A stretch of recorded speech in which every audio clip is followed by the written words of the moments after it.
8 horas 19 minutos, 16 de fevereiro de 2022. O Folha no Ar está de volta e no oferecimento de Proteus, serviços de saúde e medicina ocupacional, qualidade certificada ISO 9001-2015, Unimed Campos, cuidar de você. Esse é o plano. Também de Laboratórios Plínio Bacelar e o apoio de Unicred Norte Lagos. Quem conhece, valoriza. Esse programa de hoje... aliás, quem sinceramente, eu confesso que não falei mais com ele ontem, mas quem gostaria muito de estar aqui batendo papo com essa figura ilustre que é o Vitor Van House, diretor, produtor, cineasta, né, e professor de jornalismo da Uniflu, com certeza seria o Aloysio Abreu Barbosa. Ele que conhece muito de cinema. Falar conhece tudo, ele não gosta, mas ele fala, ele conhece muito de cinema, escreve muito sobre cinema. Não tenho dúvida de que ele gostaria de estar nessa pauta aqui hoje e vai ficar com inveja da gente lá. Mas na oportunidade ele vai estar, sem dúvida nenhuma, conversando com você também. Vitor, que prazer. Primeiro agradecer lá ao nosso querido professor da hora, que é uma figura indescritível a qualidade desse camarada, que fez esse contato aí, e não era cedo, já era tarde. Então, sabe, eu acho que a sua humildade aí foi generosa, muita sinceridade, muito carinho que você pode ter certeza vai receber da gente sempre, por esse chamado que a gente fez a você. Já era tarde, mas você falou, Nogueira, eu estou começando a trabalhar agora. Eu acho que eu durmo 8h30 da noite, cara, e acordo 4 da manhã, né? Mas assim, eu tô 9 horas, você não me liga que eu já apaguei. Então eu te liguei, já era tarde da noite. Né, cara? Já era tarde.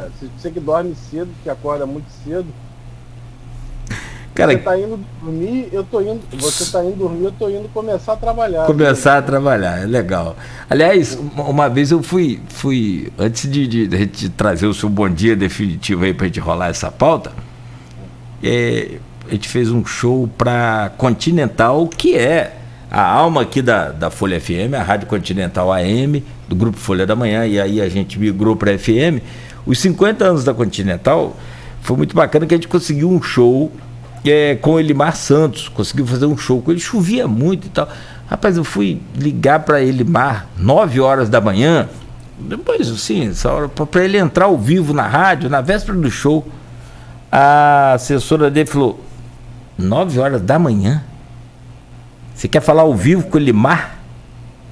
Meu filho, nem Faustão da Globo consegue, quanto mais você. Eu falei, muito obrigado por me colocar no meu lugar. Ela falou, não é por nada dizer, é porque ele acabou de deitar, foi dormir agora. Eu falei, não, mas não teve show essa noite? Não, é a vida dele. Então assim, você não precisa estar gravando filme porque o hábito noturno é fantástico. Quanto mais nessa época de verão, cara, tá muito calor, muito. Quando começa, né, o sol a ir e a noite a vir, aí eu acho que é o horário mais agradável para escrever, para trabalhar, noite e madrugada, assim. Não tenha dúvida, é sensacional. A noite é muito tranquila, né, para esse tipo de coisa. Ô Vitor, fala um pouco sobre você. Bom dia, seja bem-vindo. Honradamente recebemos aí a sua presença virtual aqui no Folha no Ar. Você é professor de jornalismo da Uniflu, você é campista, nascido, né, aqui na terra do chuvisco, e é diretor, produtor e cineasta, e produziu essa obra aí que já repercutiu, que está sendo esperada aí contadas horas para que, até aliás, é estrondosa essa repercussão. Fantástico o trabalho de marketing e de propaganda de vocês, né? Muito bacana. Mas fala um pouco sobre você primeiro, até a gente chegar no Faroeste Cabrunco. Então, bom dia, Cláudio, né? Agora o bom dia oficial. Bom dia, Cláudio. Assim, bom dia a todo mundo que deve estar ouvindo a gente aí. A audiência da rádio é excepcional. Eu estou muito feliz de estar falando numa rádio É claro que a adjacência de ser transmitido, né, via streaming, é legal, é moderno, é contemporâneo, é o que a gente vive agora. Mas falar na rádio é uma alegria muito grande para mim. Eu cresci ouvindo rádio, isso eu tô igual criança aqui, tô alegre, tá? Agradecer também ao Henrique, né, o professor Henrique da hora, um amigo de muitos anos, pessoa boníssima, que eu gosto pra caramba, assim. Nós sempre tivemos uma relação forte, pesada, bacana, muito bom. Obrigado, Henrique, pelo convite, Bem-vindo, cara. ter feito essa ponte aí. Bom, Se- como você falou, né? Nasci aqui, né? Vim para essas terras aqui no meio do ano de 1979, 42 anos de Campos, cresci aqui. E quando criança, cara, eu cresci, eu fui geração TV, né? Então eu vi muita TV, muito filme na TV. E dos filmes que me encantavam muito eram os faroestes, aquelas aventuras Disney também, os estúdios Disney que as pessoas se perdiam eram todos náufragos, se perdiam no oceano, aventuras espaciais de ficção científica. Então eu cresci nos anos 80. Alguns dizem que são os malditos anos 80. São maravilhosos os anos 80. A década que se perdeu, mas mas foi muito rica para o cinema, porque a gente começou a. Foi a época dos blockbusters, né? Foi a época em que proliferou muita ficção científica, muito filme de aventura. Foi a década que a gente viu Guerra nas Estrelas. Eu sou da época de Guerra nas Estrelas, né? Star Wars é muito novo. Guerra nas Estrelas, Indiana Jones, época de Spielberg, época da computação gráfica fazendo diferença, né, nos filmes, com Tron, Viagem Insólita, lembra de Viagem Insólita? Então, assim, fui muito influenciado por esses filmes, e são a maioria dos filmes, né, norte-americanos, e meu fascínio de cinema vem desde aí. E eu tive um tio, já falecido, professor Carlos Roberto Soares, conhecido como Globinho. Ele me influenciou muito a ver filmes diferentes, né?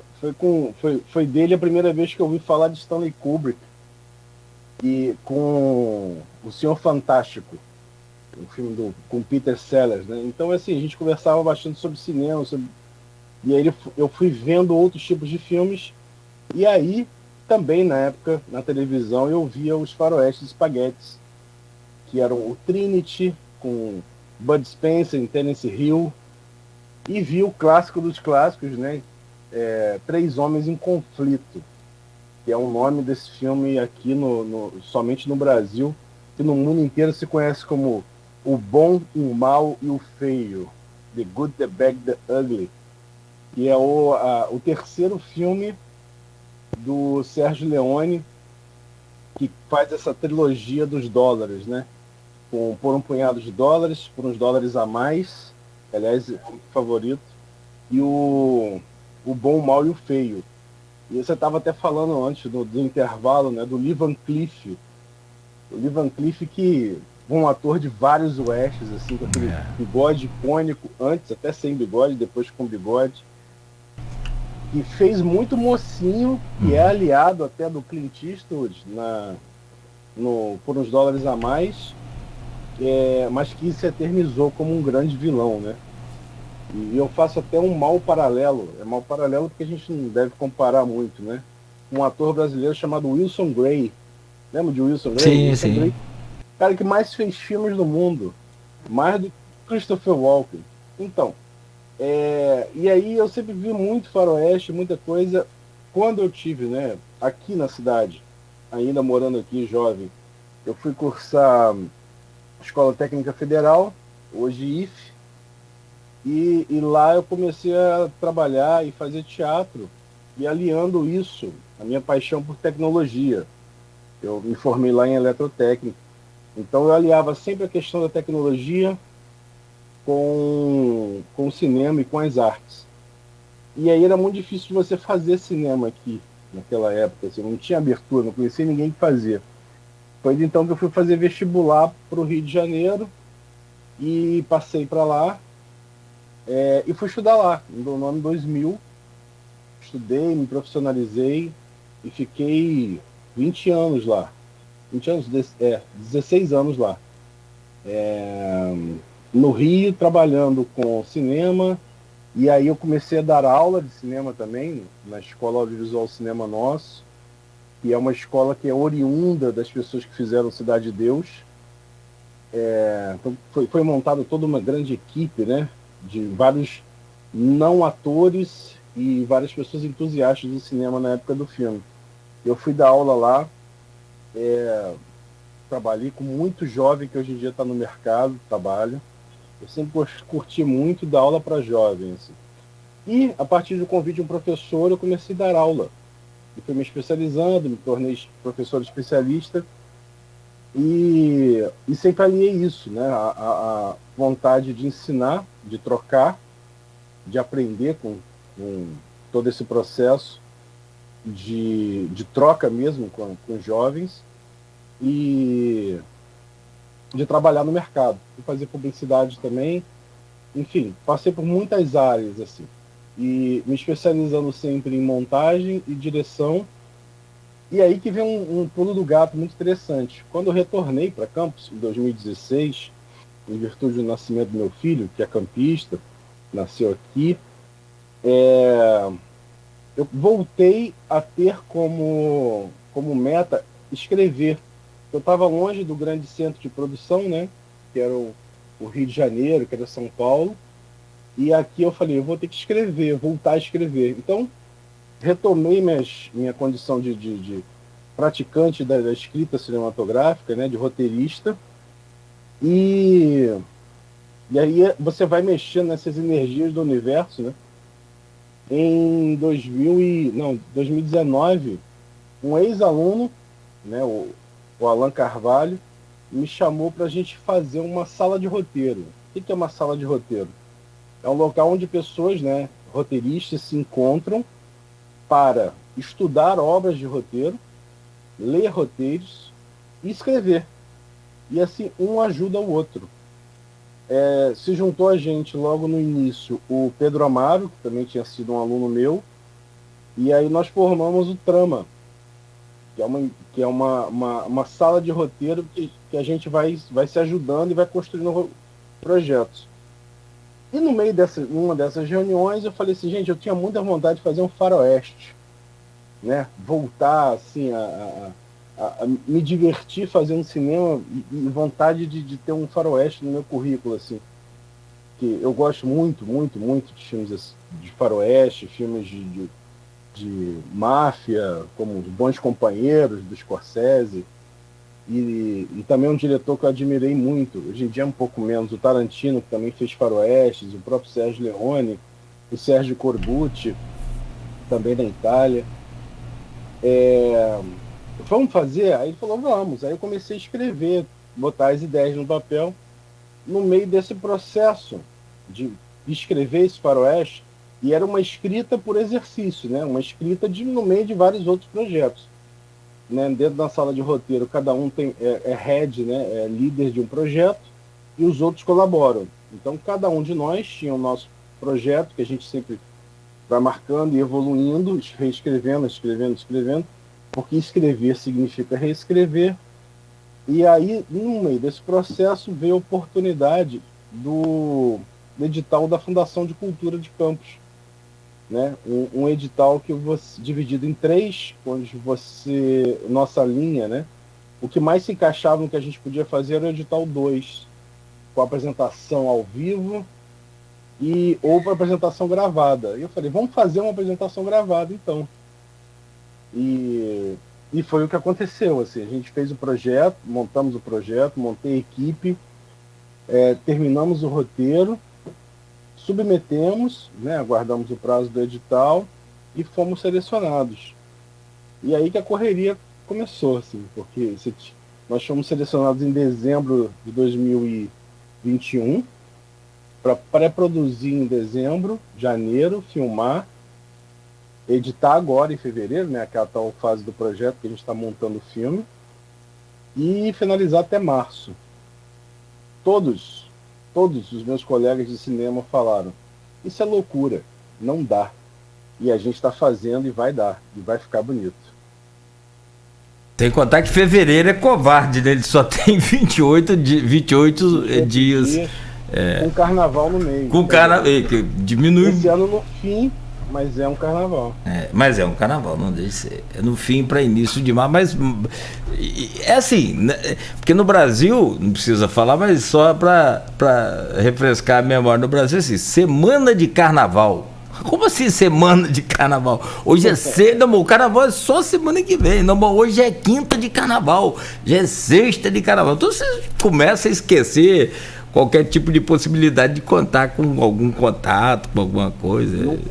Não conta. Melhor não conta. Todos os técnicos, né, e colaboradores do filme, quando é que o filme fica pronto? Eu falei, olha, ele tem que ficar pronto até o dia 23 de março, porque dia 24 é carnaval, e eu não quero ficar ligando para nenhum de vocês no meio do carnaval, em virtude da pandemia, claro, não estaremos todos eufóricos na rua, mas descansando, em férias, em casa, com família, ou cada um fazendo a sua festinha particular, no seu universo particular, mas no meio do carnaval te ligando para falar, olha, né, vamos mexer no filme, justamente para que a gente possa ter esse descanso e na semana seguinte a gente está com o filme pronto.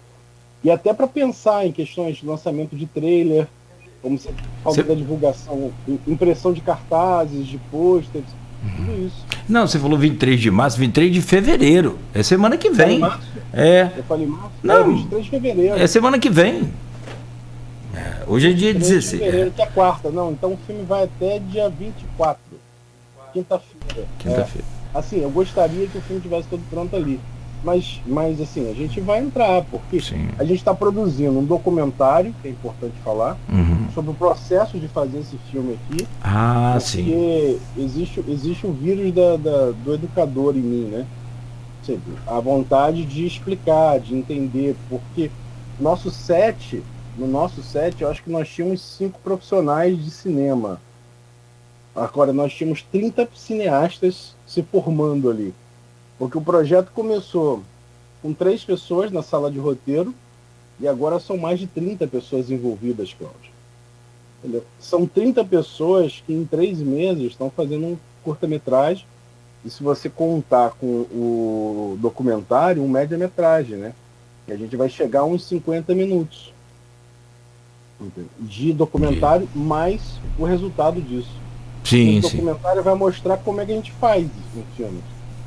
Como é que a gente, com o valor do edital que nós recebemos, R$9 mil, não dá para fazer um filme de 1 minuto.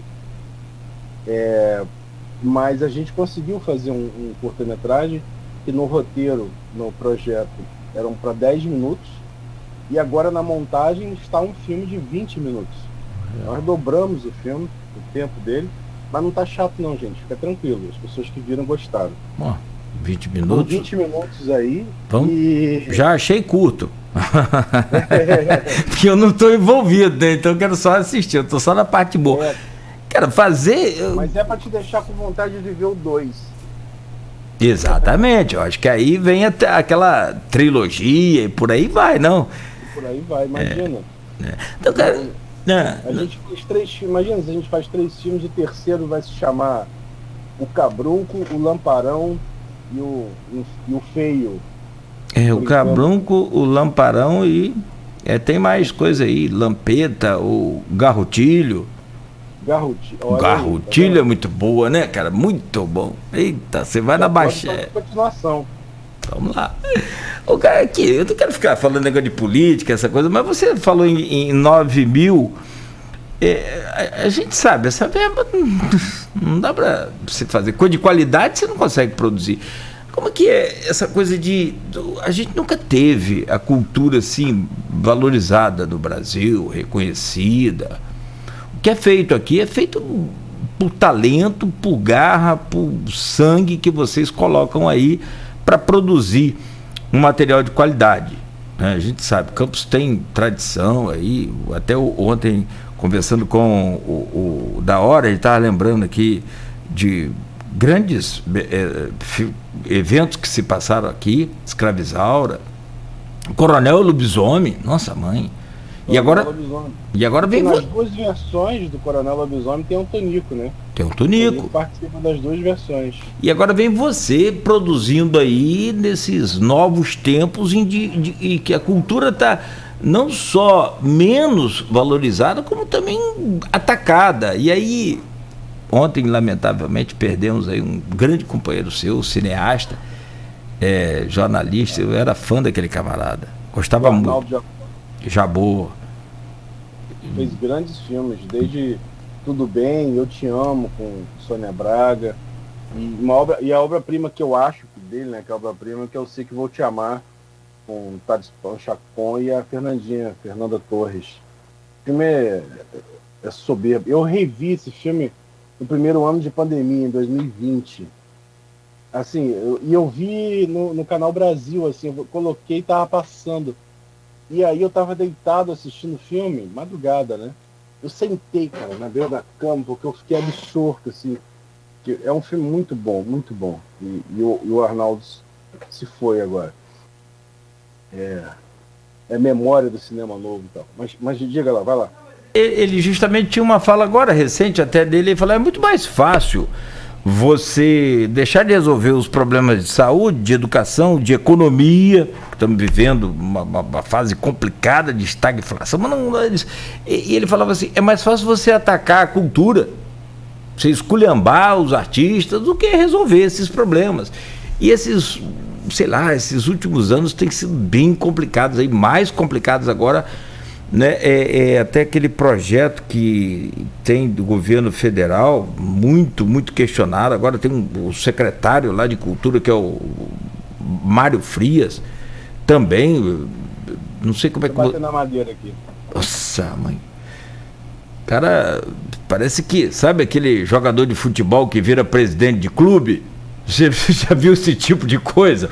O cara tá lá no gramado, depois ele vira presidente de clube, ou então vira técnico, vamos colocar, muda a situação e o cara muda. Vamos colocar aqui, é um mau jogador de futebol que vira um péssimo técnico. Tem jogadores que viram bons técnicos. Eu tô falando de clube eu tô falando de time de várzea. Não tô falando nem de terceira divisão, não, tô falando de time de várzea. Então assim, o cara é ridículo, é bizarro. Todo cheio de treta, cheio de esquema. Enfim, é o perfil da cultura hoje. Como é que é fazer cultura, como é fazer arte, cinema e, né, de um talento desse, com a qualidade que se prevê e promete nesses tempos? Vamos lá, Cláudio. A gente que eu falo assim, quanto cultura e quanto cinema no Brasil, a gente não tem... realmente é difícil. Eu estou procurando um termo aqui para não ser tão generalizante assim, né? Que é falar assim, a gente não tem um mercado que se sustente no Brasil, tá? A gente não tem um mercado que ele funcione por si próprio. A gente precisa de uma lei de incentivo. O que é essa lei de incentivo? É uma forma do imposto que se paga não também ir para a cultura.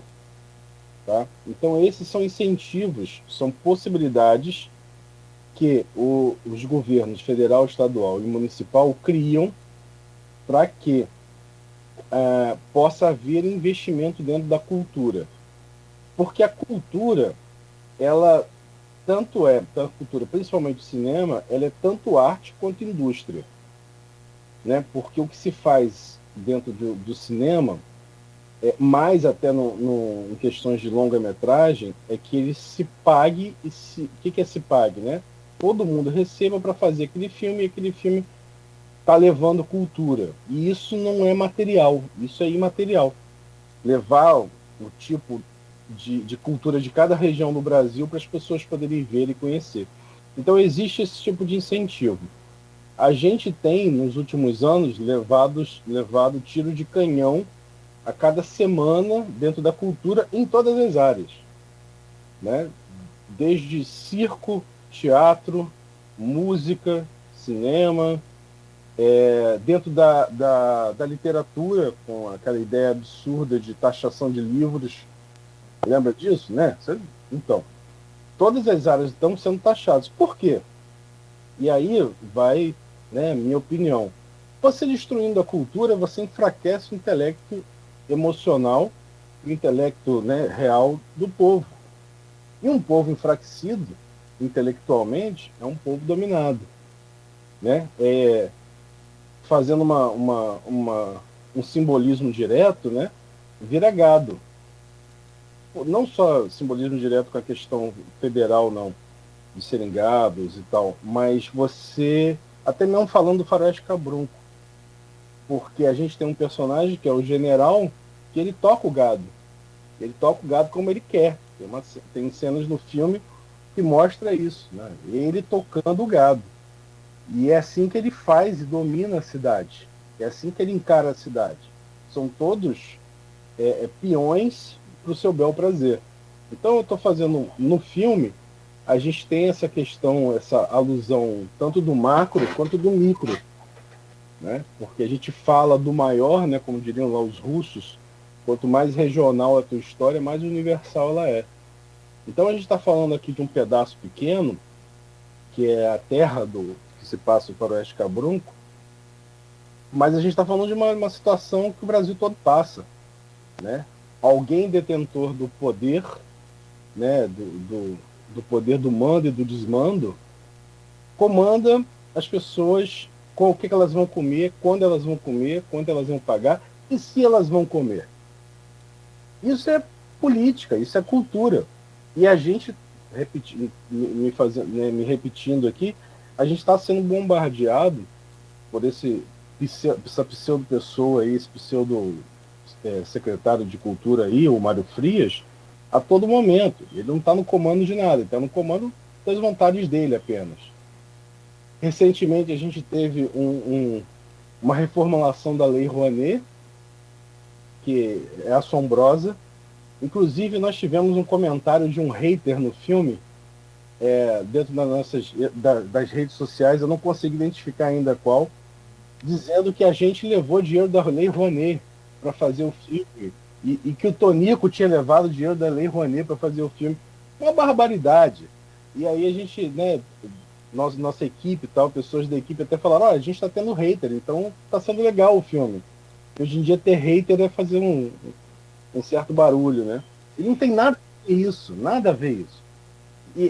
Então, a Lei Rouanet não está dentro do nosso escopo, não está dentro do filme. O Tonico não é o produtor do filme, né? O produtor do filme sou eu e somos nós. Por quê? Porque é um projeto incentivado pela Fundação Cultural, que vem uma verba da Lei Aldir Blanc. E vários artistas da cidade foram contemplados. Artistas e não artistas, né? Tem muita gente também que foi contemplada que não é artista, mas que está fazendo arte no momento. Então nós temos linha de edital onde tem doação de produtos, tem linha de edital que tem uma apresentação em vídeo, que é a nossa, e tem uma linha do edital que é para as pessoas que perderam sua forma de fazer arte, né? O seu meio de fazer arte, poder adquirir isso novamente. Isso é uma coisa muito bacana, muito bom, e foi intermediado pelo município, essa verba federal, que é a Lei Aldir Blanc, e chegou para todo mundo. Mas para chegar para um monte de gente, ela foi bem pulverizada. Então a verba é muito pouca. Essa verba toda que a gente recebeu, ela foi para a produção do filme, né? O que é a produção do filme? É você alimentar a equipe, é você transportar a equipe, é você ter a indumentária necessária para a arte poder fazer o filme, a gente poder fazer as nossas impressões de cartaz, de roteiro, tudo isso. Só que o filme não custa só isso. Todas as pessoas da equipe, ninguém recebeu. Porém, todas as pessoas da equipe deram o seu tempo, sua energia e seu conhecimento adquirido por anos para o filme. Isso é verba também. Então o filme custa-se muito mais. né? O filme custa muito. O cinema é uma arte custosa, porque você não faz um filme, por exemplo, sem a câmera. E a câmera custa mais de R$ 10.000. Uma câmera base para você fazer um filme com uma qualidade legal. Só a câmera, fora sistema de objetivas, fora som, fora tudo que a gente precisa para fazer, né? Então, como eu falei, né, de 3 pessoas a gente tem mais de 30. Então esse filme é muito rico. E é uma aposta arriscada. Não é aposta que eu não estou apostando com ninguém, né? Mas é uma realização artística de todas as pessoas que são locais. Todas as pessoas do filme, tirando ali uns 3 que não moram, 3, 4 que não moram, né, em Campos, que são profissionais que não têm essa função dentro do filme que não tem aqui na cidade. Então eu tive que trazer do Rio, todos foram alunos meus. E o Tonico, né, que é campista, mas que não mora aqui. Todas as pessoas moram ou são campistas. Então a gente está sendo capaz de realizar um produto muito bacana, tá? Muito legal, só com coisas da terra. Falando de coisas da terra, que as pessoas vão poder se identificar, tá? Como o próprio nome, o cabrunco que está no nome do filme, e os elementos que estão ali dentro. É muito bem pensado. E eu queria deixar isso aqui registrado, assim. É um pensamento longo, que começou lá atrás. Fazer cinema não é de uma hora para outra. É um planejamento grande. Nós filmamos em 3 diárias, bem pesadas, no calor do verão. E fizemos 22 cenas. Eu não sei quantos planos tem o filme, mas 22 cenas em 3 dias. Foram quase 40 horas de trabalho, em sexta, sábado e domingo. Trabalho de 7, fora toda a preparação antes. Mas isso vocês vão ver no documentário. Isso aí vai sair nesse documentário. A parte. Eu falo muito, hein? Não, cara. Conta na hora que você quiser. De boa, tá doido? Não, aqui a estrela é você. Eu sou um coadjuvante lá. Um figurante, olha lá. Coadjuvante aqui estrela também.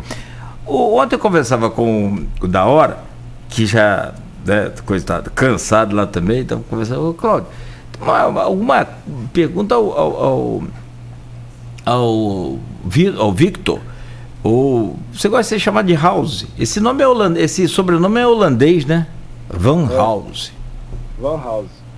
Ele fala assim, Cláudio, logo que, principalmente dessa geração 80 que você falou aí, que é os anos perdidos, para mim eu tô mais naquele outro contrário a esse aí. Eu acho que foi, sem dúvida nenhuma, anos 80. Se você recorrer hoje aí à discoteca, por exemplo, a parte musical, você vai encontrar nos anos 80 as grandes músicas que ainda tocam no mundo inteiro e gerações novas que eu, por exemplo, sou fã incondicional, que aí é um pouco antes, mas é do Pink Floyd. Não abro mão de ouvir Pink Floyd sempre. Então os caras, sei lá, minha geração, nossa geração aí, você que curtiu também, década de 80, tem... Eu gosto do progressivo. Muito bom. Eles são... Ainda mais que eu gosto muito de essa coisa de técnica, de áudio, principalmente só áudio, né? Que eu me limito ao meu raso conhecimento, mas assim, é fantástico. O Pink Floyd tem uma interação com essas criatividades aí de efeitos, flanger, reverb, eco, essas coisas todas que passaram por criatividades deles também, né? Mas justamente o professor Henrique da Hora pergunta, tem alguma relação com Legião Urbana, que é da década de 80? Olha que riqueza que é a década de 80, vai querer, né, discutir com essa geração aí. Tem alguma, porque assim, você coloca faroeste, cabrunco, me parece que a princípio não, que a gente é de Campos, a gente vai logo identificar, cabrunco é campista, acabou, fim de papo. Mas tem alguma relação com Legião Urbana? Não, né? O Henrique que perguntou isso, ele fez a pergunta. Henrique. Muito obrigado, Henrique, pela oportunidade que você me deu de falar, de trazer a palavra da Legião para os ouvintes da rádio. Eu sou fã incondicional da Legião Urbana desde que eu me... Não, eu acho que não sei se eu me entendo ainda por gente, mas há anos e anos e anos eu sou um fã absoluto da Legião Urbana. Mas se tem a ver com Faroeste Caboclo, acho que a relação tá clara, assim, porque a sonoridade dos nomes a sonoridade dos nomes é muito semelhante, né? E no início do projeto eu falava, vamos filmar o Faroeste Caboclo. Eu falei, não, gente. Aí você tem que acostumar e lembrar sempre que é o Faroeste Cabrunco. O nome, cara, o nome me veio num sonho, o Faroeste Cabrunco. Porque eu tava pensando no nome do filme, né? A gente começou a escrever, mas título... Ou você começa um filme com título, ou você dá o nome do título lá no final, enfim. Você normalmente não se começa com o título, né? Foi o que aconteceu comigo. Comecei a escrever o filme que não tinha nome. Eu acho que o nome era... Vou falar não, deixa suspense aí. O nome, tinha outros nomes, assim, outras propostas de nome. E um dia eu fui dormir pensando nisso, cara, qual o nome do filme e tal. E aí me veio esse momento do sonho ali, onde você tá meio que acordado, meio que dormindo. Aí me veio Faroeste Cabrunco.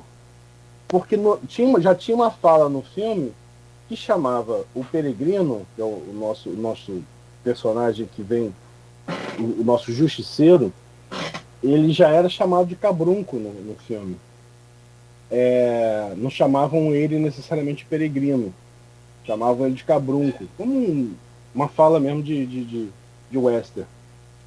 Um xingamento assim, da região, né? Mas que pode também não ser entendido dessa forma, como xingamento. E aí me veio, a gente tá fazendo faroeste, né? E aí me veio nesse momento de lucidez, né? Esse momento de criação que eu aprendi com o Lourenço Mutarelli, escritor e ilustrador Lourenço Mutarelli, que ele dizia que ele passou uma época da vida dele criando os seus romances, né, as suas histórias, nesse momento em que quase sono. E aí ele escrevia. E aí eu tive esse momento de pensar, e veio o nome, Faroeste Cabrunco. Eu falei, cara, esse nome é muito bom. Mas é claro que dentro da minha cabeça ecoa, não tinha medo, tal João de Santo Cristo. Tanto que o nome do personagem do vilão, que é o personagem do Tonico Pereira, é o General. E no filme, né, na letra do Faroeste Caboclo, as coisas já se confundem na minha cabeça. Tem um general de 10 estrelas ali. Então tá ali a minha homenagem, porque tudo que eu faço na minha vida tem Legião Urbana de alguma forma, né? Então é claro que tem essa referência aí, mas não tem a história não tem muita coisa a ver. Tanto que o João de Santo Cristo, ele vai para Brasília, né? Para avisar toda essa gente, para avisar o presidente, toda essa gente que só faz sofrer. E no Faroeste Cabrunco a gente tem uns pontos de viradas um pouco diferentes da história do João, entendeu? Eu acho que é muito improvável, sei lá, achar alguém da década de 80, assim como a gente, que não tenha sequer ouvido Legião, né? Os caras, meu Deus. Não. Parece que eu tô na Copa, assim, lá da nossa casa. Antigamente tinha esse negócio de Copa, não sei como é que é hoje mais. Na sala, né, assim, com um aparelho de som, ouvindo aquele vinil de capa meio que creme, amarronzada lá do Legião. Eu acho que minha mãe deve ter aquilo. Disco 2. Não é? Exato. Isso aí. Legião Urbana 2. Peixe. Aí você encostava, esbarrava naquilo, aquilo pulava pra última música. Minha nossa. É muito bom. A vitrola, né? Vitrola. Muito bom, muito bom. Agora, o que assim, na verdade, você pode adiantar pra gente, cada vontade, evidentemente, que perguntar tudo sobre esse filme. O que você pode adiantar pra gente? Como é que foi essa experiência sua? Você já é professor da universidade, é cineasta, tem outras, como você já falou aí, outros trabalhos também, já não vem de hoje, você tem estrada já percorrida, isso não é assim, né, da noite pro dia. Como é que foi dirigir e produzir essa lenda que eu ia falar outra coisa, não vou dar um mito, deixa pra lá, essa lenda que é o Tonico Pereira. E o Velho Oeste, ele é um mito, né? É engraçado porque ele é uma coisa você cria mitos, né? Como, embora tenham existido os Doc Holliday, Billy the Kid, White Earp, né? Embora tenham sido pessoas reais, assim, cria-se todo um mito ao redor deles. Nós temos que reaver nossas palavras da língua portuguesa e ressignificá-las para não ficar relacionada só a fascistas e tal. Então, até a cor da camisa eu já tô reavendo também, revendo essa coisa toda. Acho que azul, né? Fica mais bonito, rever. Não gosto mais daquela seleção brasileira amarela. Canarinho, vou mais pelo azul agora. A camisa azul sempre foi mais bonita. Isso sempre foi mais bonito. Olha, a história, assim, produzir e dirigir é muito loucura. Eu ia falar que era difícil, mas do resto é loucura mesmo. Por quê? A função do diretor é conceituar, guiar, né, e criar. A função do produtor é realizar, executar. E muitas vezes a criação quer uma coisa e a produção ela tem que trazer para a realidade. Então convivi com esse anjo e com esse demônio durante a realização do filme. Mas, é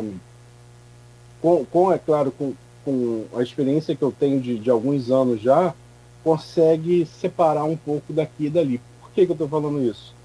A gente teve uma situação no segundo dia de filmagem que foi inesperada para a gente, uma questão de tempo, e aí nós por causa do calor, nós tivemos que ser mais cuidadosos por causa do calor nas filmagens do segundo dia. No nosso segundo dia de filmagem, que são as filmagens dentro do Aras Kaikai. Então a gente tinha que ser um pouco mais devagar, para que não fosse pesado para todo mundo. Então acabamos que não filmamos tudo que planejamos naquele dia. Eu, como diretor, eu queria filmar, mas eu, como produtor, eu tenho que frear isso. O que dá para fazer e o que não dá para fazer. Então, você tem que pesar ali na hora isso. Tanto que eu brinquei com algumas pessoas do set, eu brinquei falando sério, assim, olha, as cenas 1, 3 e 5 caíram, não tem mais no filme. Todo o início do filme mudou. Não tem como filmar, a gente não vai filmar. E isso implicava muita coisa. Implicava uma atriz não participar mais do filme, não entrar mais. Estava ali toda pronta, maquiada, vestida, o figurino. E outras cenas também que eu tive que modificar. E aí a gente tem que parar e realmente não filmamos nada dessas cenas no segundo dia e fomos para o set de filmagem 2 horas mais cedo no domingo para poder filmar isso. Ou seja, a produção tem que se organizar para fazer caber. E aí as cenas 1, 3 e 5 voltaram para o roteiro, todo mundo está satisfeito, principalmente a atriz que voltou para o filme, a Lívia. Entende? Então produzir e dirigir é você estar trabalhando sempre com a criação e execução. Porque não adianta você querer criar uma cena gigantesca, monumental e não saber executá-la. E isso é para qualquer área da cultura, assim. Você tem que saber criar e a produção, que é limitadora, tem que saber executar e fazer bem feito. Tá? E isso é um processo mesmo de alguns anos para que você possa saber como fazer. Tá? Então eu acho que tem essa grande diferença. Assim. E assim, para quem está ouvindo a gente, né, se quiser saber um pouco mais desse processo, como é que é, indo nas redes sociais, posso falar um pouco disso agora, Cláudio? Deve, fica à vontade. Eu só quero que depois você volte a falar do Tunico, que aí como é que foi essa experiência. Falo, claro. Fica à vontade, fala das redes aí. Mas só para complementar esse raciocínio de direção e produção e como é que executa, né? Por isso que eu lembrei das redes sociais. A gente tem no Instagram a única rede social do filme por enquanto. E quando o filme ficar pronto, a gente vai para uma rede social de vídeo melhor, que acomode melhor os vídeos, né? Lá no @faroestecabrunco, você acompanha assim, através dos próprios profissionais, como é que esse filme foi construído e como é que você faz esse tipo de escolha. Então você tem o meu depoimento como diretor, tem o diretor de fotografia, a diretora de arte, O elenco está falando também como é que foi participar. Tem toda uma linguagem, obviamente, de rede social, então você tem depoimentos rápidos, você tem as influências do filme, como, por exemplo, os Faroeste Spaghettis, você tem a Trilogia dos Dólares, Era Uma Vez no Oeste, e você tem as minhas influências nacionais também, brasileiras, que é o Cangaceiro, do Lima Barreto, e o Dragão da Maldade versus o Santo Guerreiro, contra o Santo Guerreiro, que é um filme do Glauber Rocha, que eu usei muito para poder entender qual era o nosso western, né? Qual era o nosso filme de faroeste, que aqui a gente chama de filme do cangaço. Então, quando o Lima Barreto começou a fazer o Cangaceiro, a gente, não no sentido de imitar o filme gringo, mas no sentido de entender qual era o nosso western, né? Então começou ali com o Lima Barreto, essa ideia de filmes do cangaço. Aí depois a gente pula para o Glauber, com o Dragão da Maldade, que é internacionalmente conhecido como o Antônio das Mortes. E a gente tem a próxima publicação, aí eu estou dando spoiler das redes, que é o Bacurau, que a gente teve uns 2 anos atrás, que é um faroeste também, e que tem toda uma pegada de filme brasileiro. Não é um faroeste enlatado, vindo de fora. É uma interpretação do que a gente entende por faroeste aqui. Então tem toda essa influência lá no Instagram, tem esses depoimentos, tem os locais que a gente filmou, como que o filme foi pensado, assim, né? Como que o filme foi produzido. Então essa historinha está toda contada lá. Do início, né? Que você vai do feed de baixo até para cima, e aí obviamente que a gente vai chegar aí na semana do carnaval, provavelmente, vai colocar o trailer e depois chamar as pessoas para fazer essa estreia. Entendeu?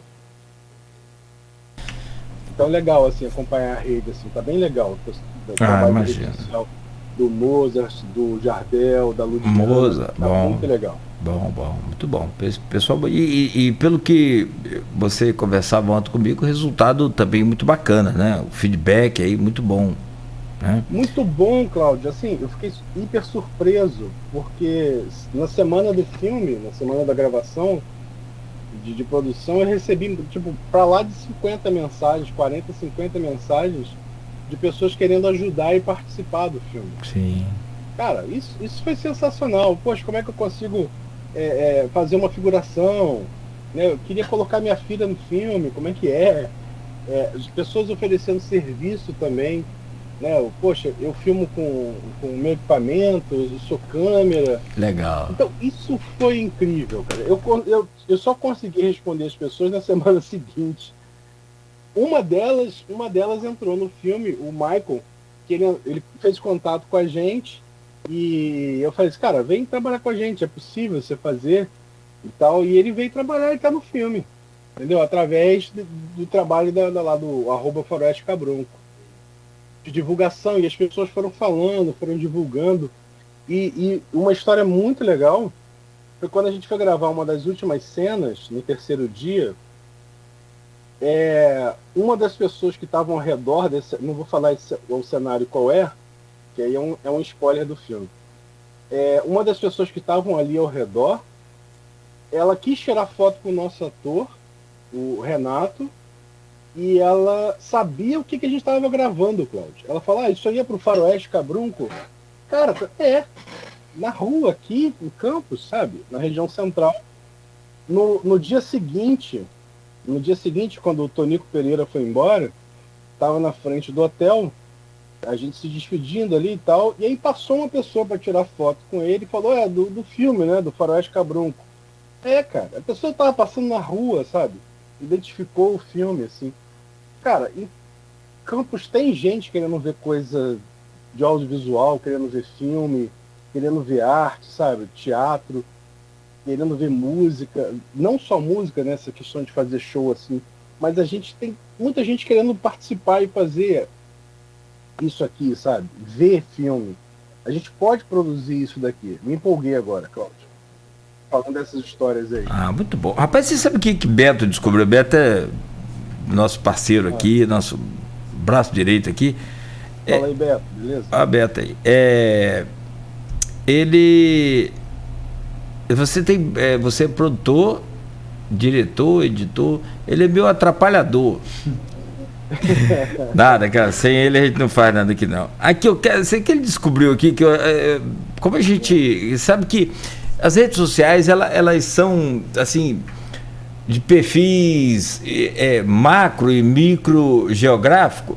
Nos Estados Unidos, Face não tem mais. Nos Estados Unidos ninguém usa o WhatsApp, ninguém, entre aspas, né? Não se usa o WhatsApp, usa o Telegram. Então é diferente. Aqui no Brasil, o Face disparado, depois vem o Insta, né?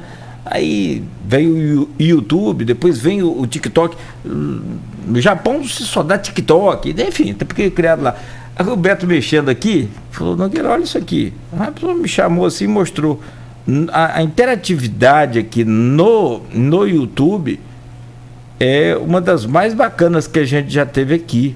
Com exceção desses medalhões que vieram aí de fora, que aí é aquilo que eu estou falando, cada rede tem uma região, tem um tipo de costume, grandes centros aí se usa o YouTube para streaming, é YouTube, ninguém faz pelo Face, né? Tem Face, o Face é mais popular, mas assim, cara, tá a turma toda aqui no YouTube assistindo. No chat do YouTube? No status do YouTube comentando.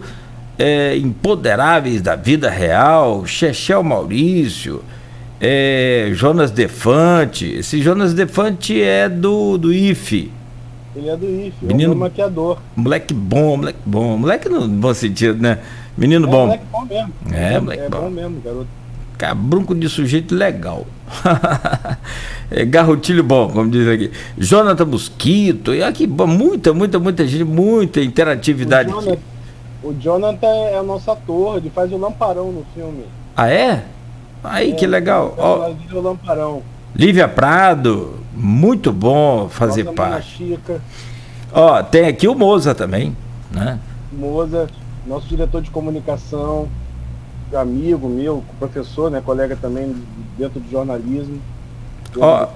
O Moza faz até uma pergunta aqui, que você já falou um pouco sobre como o filme foi pensado e produzido, tudo você já narrou um pouco pra gente, né? Mas pode falar também. Mas me conta aqui, como é que... E aí, pra gente fechar, porque infelizmente meia hora aqui, senão a gente fica aqui até meio-dia contigo, você ainda tem que dormir. Vou voltar pra dormir. Se é que vai ser possível, né? Com esse time aí até 24 de fevereiro, bicho, para botar essa escola na avenida aí vai ser osso. Nesse paralelo aí, literalmente vai ser difícil. Mas sim, mas vai ser legal. E aí também, sobre o Da Hora ainda, o Henrique Da Hora, que a gente conversava, ele falou, como é que foi dirigir e produzir o Tonico Pereira? Tô vendo umas imagens aqui, umas fotos, Tonico Pereira sem camisa ali na praça, com vocês, a galera, ele depois sentado, meio que encostado assim, você conversando também com a carteira de cigarro, as unhas desse tamanho, no estilo faroeste mesmo, meio que largadão. Faroeste, não é? Faroeste. Isso aí. Só agradecer aí a participação do pessoal no chat também, pessoal do filme. É uma equipe impressionante, assim, amo todos eles, não amo todos eles não, mas eu amo boa parte da equipe. Mas brincadeira, gosto de todos eles, assim, e obrigado por estarem acompanhando aí, me ouvindo falar há mais tempo.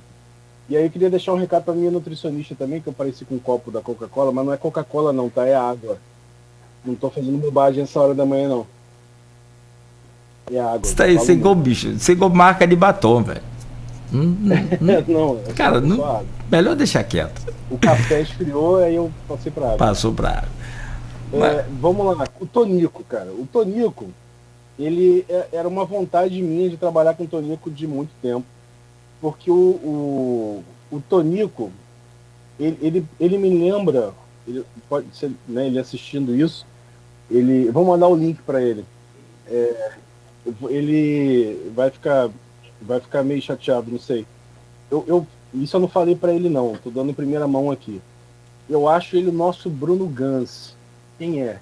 É o ator do Bergman, o ator dos filmes do Bergman, assim, um ator sensacional, que viralizou um tempo atrás aí, com aquela paródia do Hitler, das últimas horas de Hitler, quando ele está numa sala, ele recebe a notícia de que de que eles perderam a guerra praticamente, né?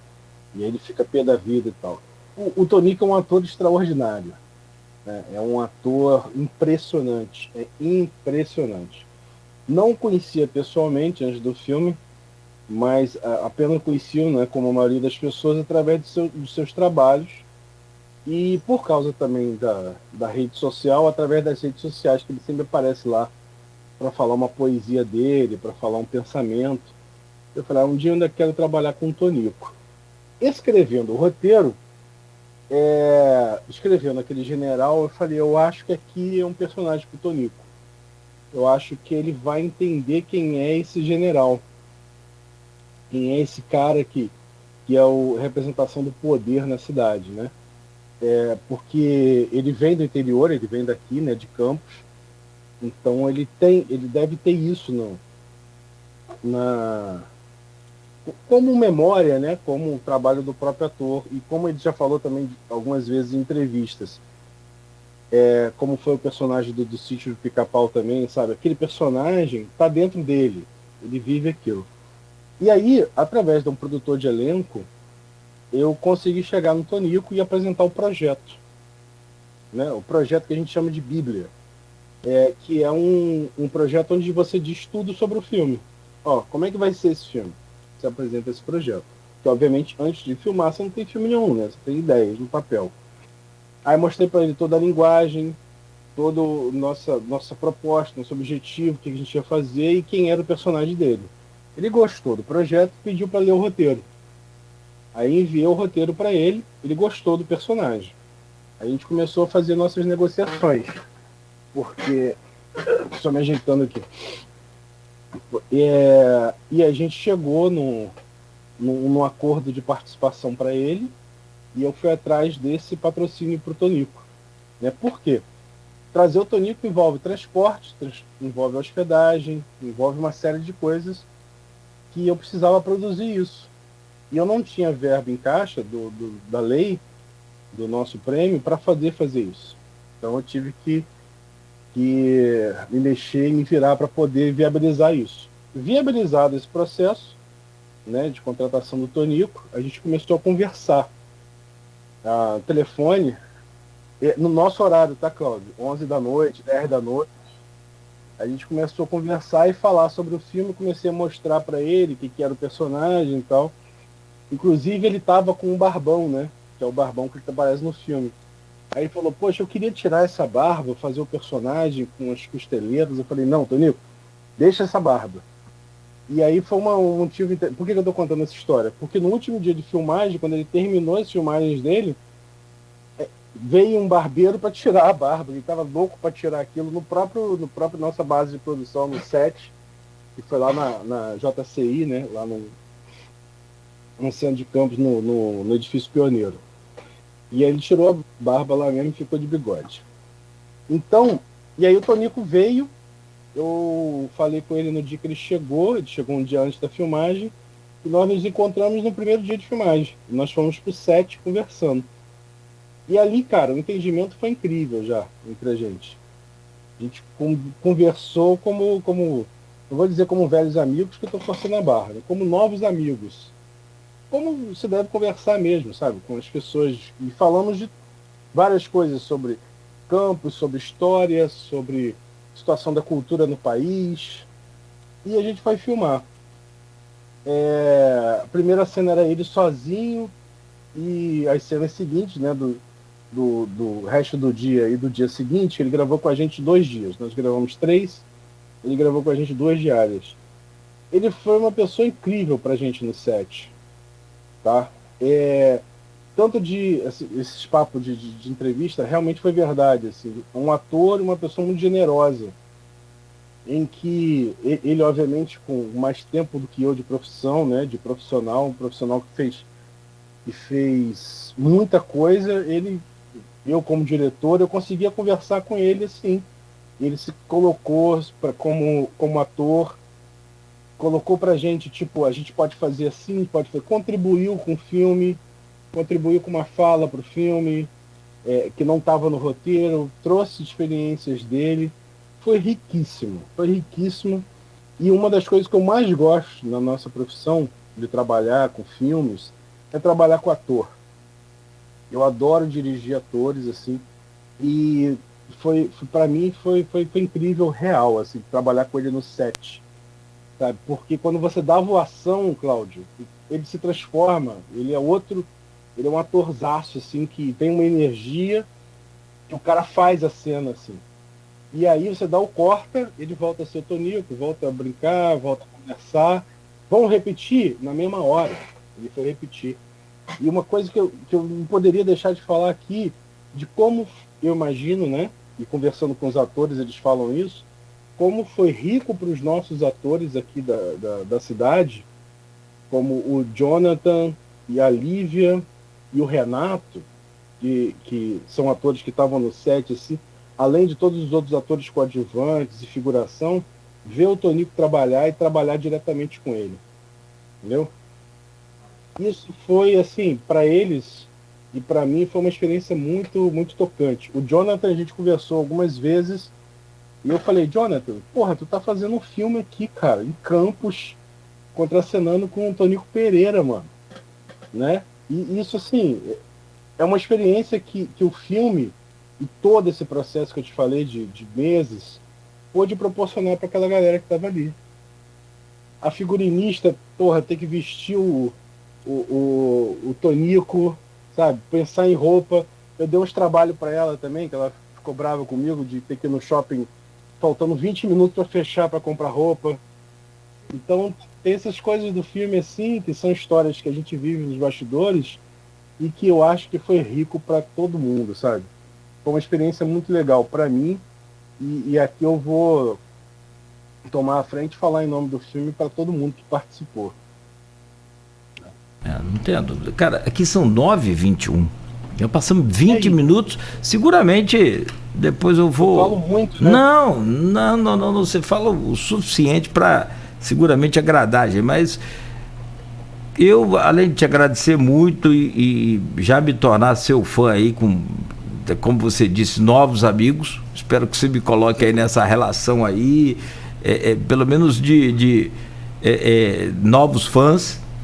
E te agradecer, claro, evidente, pelo carinho e a humildade de estar conosco aqui, assim, dessa forma que você esteve e estará sempre, nós estaremos aí sempre nessa parceria. Agora, para fechar, o filme, início de março. Aí, outra coisa, avisar para não entrar nessa onda de pirataria, não. Por onde a gente vai poder acompanhar o filme? Se não bastasse nada mais do que nós já temos lá, além de um secretário desse linha. Hashtag aqui já subiu lá no YouTube, lá fora, Mário Frias. Se não bastasse tudo isso, ainda tem essa pirataria. Mas vamos lá, onde é que a gente consegue acompanhar o filme na previsão que você já fez? Bom, senão não ia dormir com o pessoal falando, você não falou isso. A pirataria é muito engraçada, porque eu tive que pedir as pessoas para. Foi tão legal, eu tive que pedir as pessoas para não postar coisas do filme na rede social. Que é legal participar, né, colocar foto. Aí depois eu vi que já não dava mais, aí falei, gente, pode postar tudo que vocês quiserem aí. Então, se as pessoas juntarem os cacos, assim, os stories das pessoas e publicações, você já sabe o filme todo. Mas tem surpresa, tem cena pós-créditos, isso que eu queria falar. Tem uma cena pós-créditos que ninguém sabe que tem. Então, fique até o final.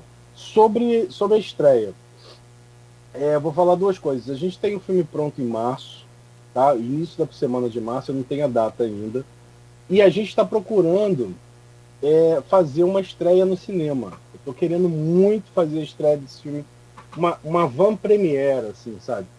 Para as pessoas poderem ver, para quem quiser ver, sabe? A população de Campos chegar ali, pô, eu quero ver um filme que foi gravado aqui, com os atores locais, técnicos locais, com o Tonico, e que é um grande ator, e por coincidência é campista.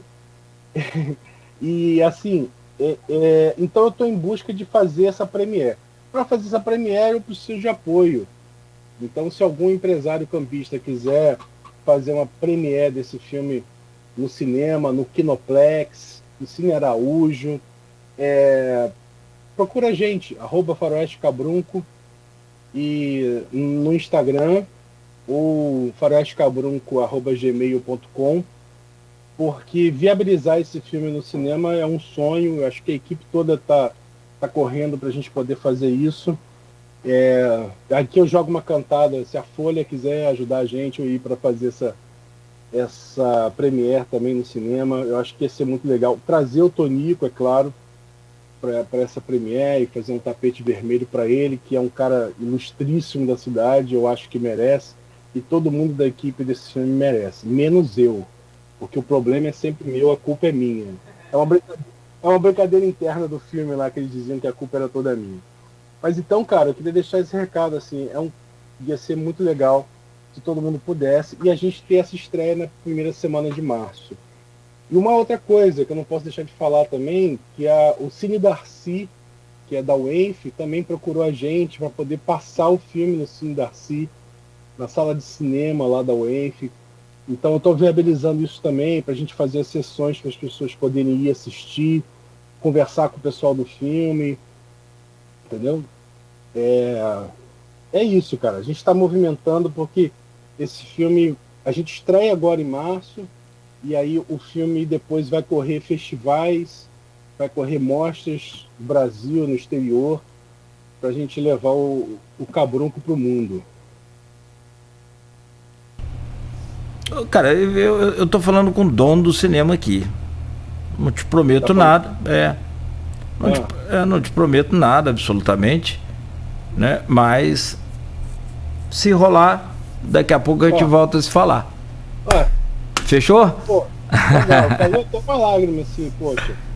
Que legal, cara. Que legal. Obrigado, Cláudio. Não, que nada. Eu não tenho que agradecer nada, aqui é só parceria. Vamos ver se a gente consegue viabilizar isso, cara. Se ele retornar daqui a pouco, eu coloco vocês dois na linha e boa sorte para vocês. Amigos, sucesso. Tudo que você fizer, você já falou aí da Folha, eu vou passar para o Aloysio. Vou passar para a direção. Seguramente, eu não sei se você conhece o Aloysio Abreu Barbosa, mas é profundo conhecedor de cinema. Até falei antes aqui, ele com certeza gostaria muito de estar aqui hoje. Legal. Mas vamos também aproximar vocês aí, que vocês são... Não conheço pessoalmente, né? Conheço pela carreira dele, pela profissão dele, mas a gente pode se tornar novos amigos na Premiere aí. Beleza. Vamos trocar figurinhas aí após o programa. Sucesso para você e para todo o elenco. Muito obrigado mais uma vez. Em nome da equipe do filme, agradeço o espaço, agradeço o bate-papo e é isso. Vejam bons filmes. Beleza, sempre. De preferência, produzido lá na... Trama que você falou? A Trama é onde a gente escreveu. Onde escreveu. Exatamente. A gente escreveu e aí a nossa equipe aqui foi formada para fazer o filme. Beleza.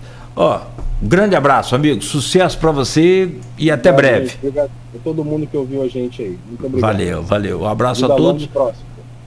Amém. Aqui, e abraço lá pro nosso querido Henrique da Hora sempre. Até mais tarde aí. Será que ele tá dormindo? Deve estar, né? Acordado. Não, ele estava aqui interagindo com a gente no Face. Legal. Um abraço, Henrique. Valeu, irmão. Obrigado aí. Depois eu te mando o podcast também desse programa. Você encaminha aí nas redes, faz aí a sua parte aí. Obrigado. Valeu, amigo. 9h27. Conversamos então no Folha no Ar com esse super talento aí da terra, o Vitor Van Haus, diretor e produtor do filme Faroeste Cabrunco, cineasta e professor de jornalismo da Uniflu. Folha no Ar volta amanhã às 7h. Oferecimento de Proteus, de Unimed Campos, Laboratórios Plínio Bacelar e Unicred Norte Lagos. Quem conhece, valoriza. Você sabe o que você só encontra na Unimed Campos?